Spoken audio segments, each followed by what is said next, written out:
इसके बाद last point है जी, बात करते हैं इस पे कि ईवी से पोल्यूशन नहीं होता बिल्कुल भी। ये एक बहुत बड़ा वहम है, वो हम आगे बात करने वाले हैं वीडियो में कि पोल्यूशन कैसे होता है ईवी कार से। कई सारे नुकसान है। ऐसा नहीं है कि मैं ईवी के खिलाफ हूँ, मैं ईवी के खिलाफ नहीं हूँ, लेकिन हाँ उससे पहले एक जो मुझे सबसे बड़ा ड्रॉबैक लगता है वो लगता है कि भाई ईवी आपने अगर एक गाड़ी रखने वाले बंदे हो तो ईवी आपके लिए फिर परफेक्ट नहीं लगती। और टाटा मोटर्स की सर्विस हर एरिया में उतनी अच्छी नहीं है भाई। ये चीज़ चाहे आप डीजल गाड़ी हो, पेट्रोल हो, चाहे ईवी हो, फिर भी आपको जो है वो दिक्कत फेस करनी पड़ेगी। आगे वाले जो जनरेशन आने वाली है उनके लिए हम बहुत अच्छा कर रहे हैं, लेकिन हो सकता है उनके लिए बहुत ख़राब भी हो जाए कुछ चीज़। हाई तो है ही भाई, मिडिल क्लास बंदा ईवी नहीं खरीद सकता और मिडिल क्लास बंदा 2 गाड़ियां भी नहीं रख सकता। तो so good morning guys, welcome back to channel and hope करते हैं सभी बढ़िया होंगे। तो भाई आज की वीडियो में हम बात करने वाले हैं ईवी कार्स के बारे में।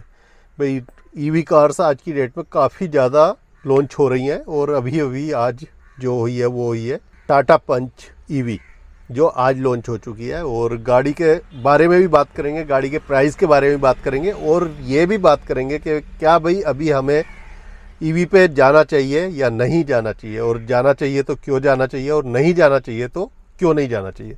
तो ये सारी चीज़ें आज हम इस वीडियो में डिस्कस करने वाले हैं और टाटा पंच ईवी के बारे में भी बात करने वाले हैं। तो चलो शुरू करते हैं पहले आज का अपना ये वीडियो।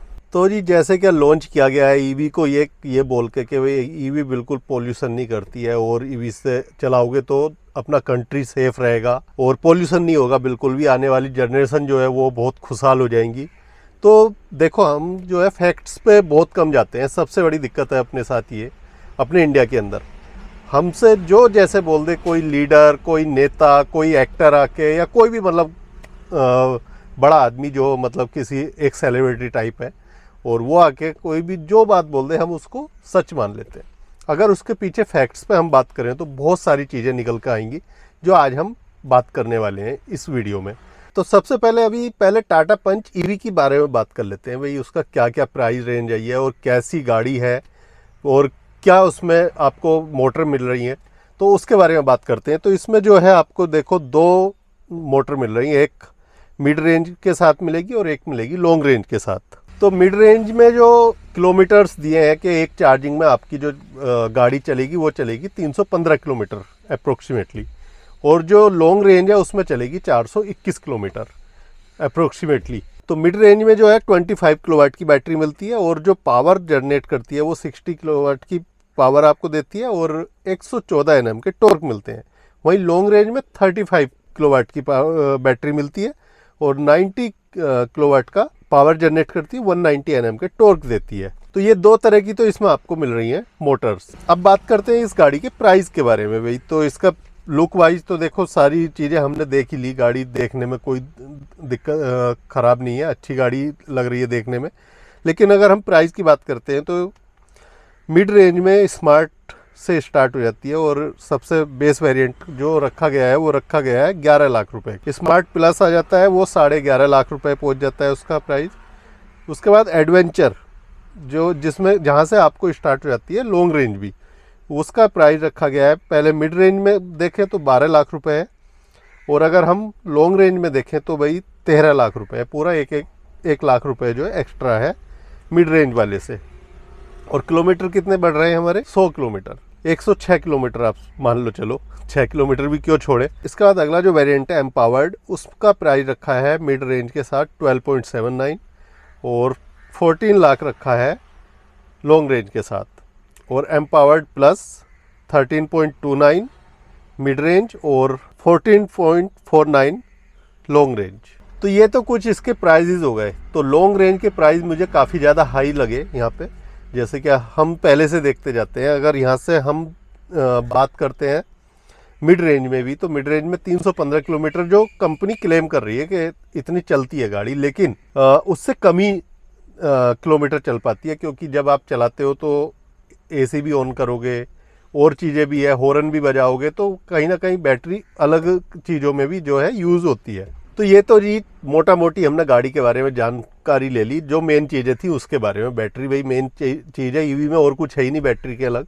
और दूसरा जो है प्राइस, क्या प्राइस में हमें मिल रही है। तो प्राइस तो देखो ईवी के पहले से ही अपने इंडिया में हाई लगते हैं मुझे, और वो प्राइस हाई होने की वजह से ही ईवी जो है इतना अभी सक्सेस नहीं हो पा रही है अपने इंडिया के अंदर, और उसके अलग भी और कई सारे रीजन है जिस वजह से ईवी जो है इतना सक्सेस नहीं हो पा रही है।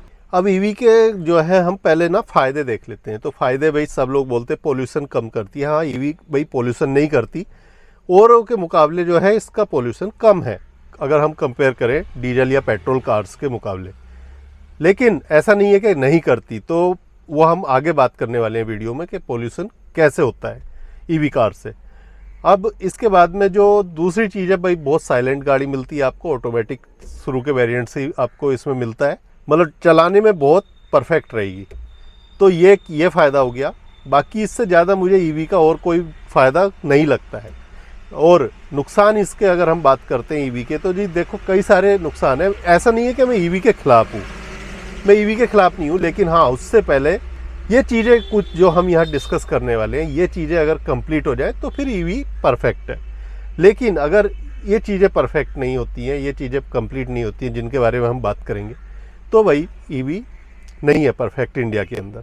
सबसे पहले तो देखो चार्जिंग स्टेशन पहले से अभी बढ़ गए हैं पिछले कुछ सालों में, लेकिन दिक्कत वहाँ आती है जब आप चार्जिंग स्टेशन पर पहुँच जाते हो और आप वहाँ पे जाके देखते हो कि वो तो बंद पड़ा हुआ है। आपको इंटरनेट पे दिखता है, गूगल पे दिख जाता है कि यहाँ पे चार्जिंग स्टेशंस हैं, लेकिन एक्टिव कितने हैं अभी हमें यही नहीं पता है। तो सबसे बड़ा दिक्कत आता है चार्जिंग वाला। ठीक है, घर में चार्ज करके कॉस्ट बहुत कम हो जाती है, आपकी फ्यूल की बचत काफ़ी होती है, एक ये फ़ायदा भी है इसका। लेकिन वहीं पे आपको जो है ये कॉस्टली भी बहुत ज़्यादा मिल रही है। अगर प्राइस की बात करें तो काफ़ी हाई प्राइस है इसके। एक जो मुझे सबसे बड़ा ड्रॉबैक लगता है वो लगता है कि भाई ईवी आपने अगर एक गाड़ी रखने वाले बंदे हो तो ईवी आपके लिए फिर परफेक्ट नहीं लगती। इमरजेंसी में आपको जाना पड़े कहीं, अभी आप ट्रिप करके आए हो या कहीं ऑफिस से आए हो, गाड़ी आपकी डाउन हो चुकी है और फिर आपको कहीं सडनली जाना पड़ जाए, एकदम कोई इमरजेंसी हो जाए, तो या तो आपको टैक्सी लेनी पड़ेगी या दूसरे की गाड़ी हायर करनी पड़ेगी। मतलब अपनी गाड़ी से आप उस टाइम पे नहीं जा सकते श्योर होके, अदरवाइज चार्जिंग करनी पड़ेगी। तो चार्जिंग में लग जाता है फिर बहुत टाइम, क्योंकि ईवी की चार्जिंग 6-7 घंटे 8 घंटे लेती है आराम से एक फुल चार्ज होने में। तो एक ये सबसे बड़ा ड्रॉबैक है कि आपको ना 2 गाड़ियाँ रखनी पड़ेंगी। ईवी अगर आप रखने का मन है आपका तो आपको एक गाड़ी और साथ में रखनी पड़ेगी, चाहे पेट्रोल की रख लो चाहे डीजल की रख लो, जो कि इमरजेंसी में आप उसको यूज़ कर सको। अब अगला पॉइंट जो मैं बात करता हूँ वो करता हूँ भाई ईवी के पार्ट्स। अगर हम अभी सबसे ज़्यादा जो गाड़ियाँ हैं मार्केट में वो टाटा मोटर्स की ईवी कार्स हैं, और टाटा मोटर्स की ईवी कार्स के जो पार्ट्स हैं रिमोट एरिया में आपको नहीं मिलते। भाई ठीक है, मेट्रो सिटी में हो सकता है जल्दी अवेलेबल हो जाए, लेकिन मैंने सर्विस सेंटर पे ऐसी ऐसी गाड़ियाँ देखी हैं ईवी पड़ी हुई जो 2-2 महीने 1-1 महीने मतलब 15-15 20-20 दिन वो वहाँ पर खड़ी रहती हैं और उनका पार्ट्स ही नहीं आ रहे गाड़ियों के, क्योंकि पार्ट्स आगे मिल नहीं रहे और वहाँ तक पहुँचने में उन्हें टाइम लग रहा है। अगर मैं बात करूँ जिस एरिया में मैं रहता हूँ गोवा में, तो यहाँ पे भाई टाटा मोटर्स की सर्विस बहुत ख़राब है।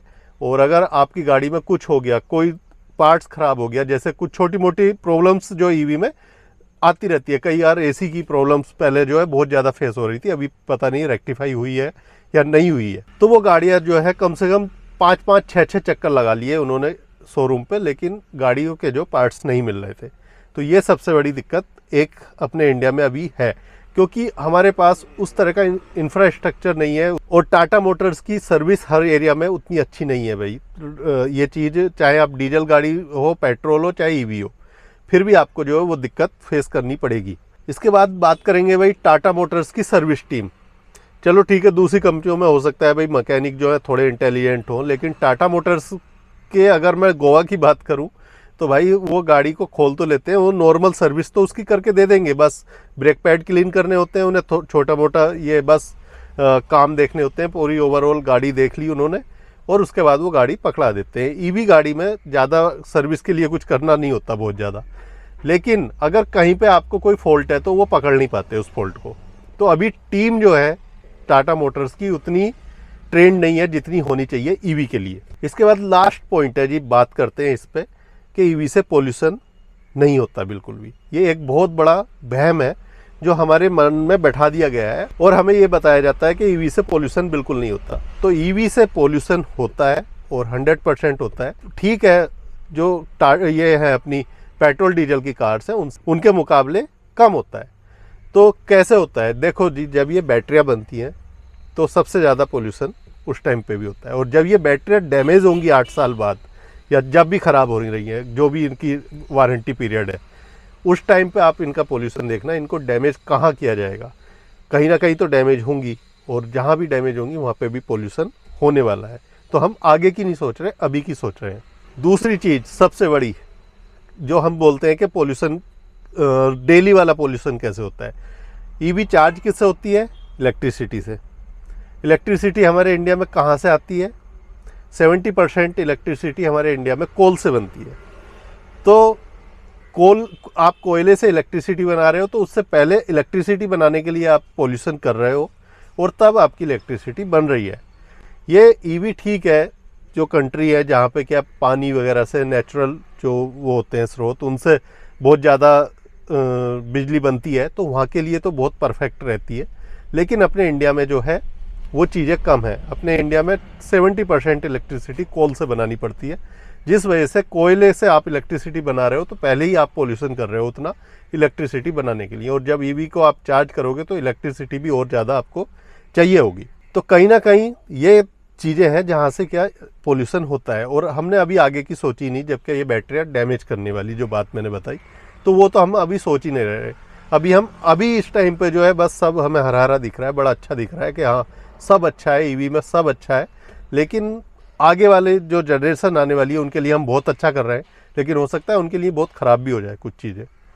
तो बहुत सारी चीज़ें हैं सोचने वाली, जो अगर हम सोचना चाहें तो सोच सकते हैं इन चीज़ों पर।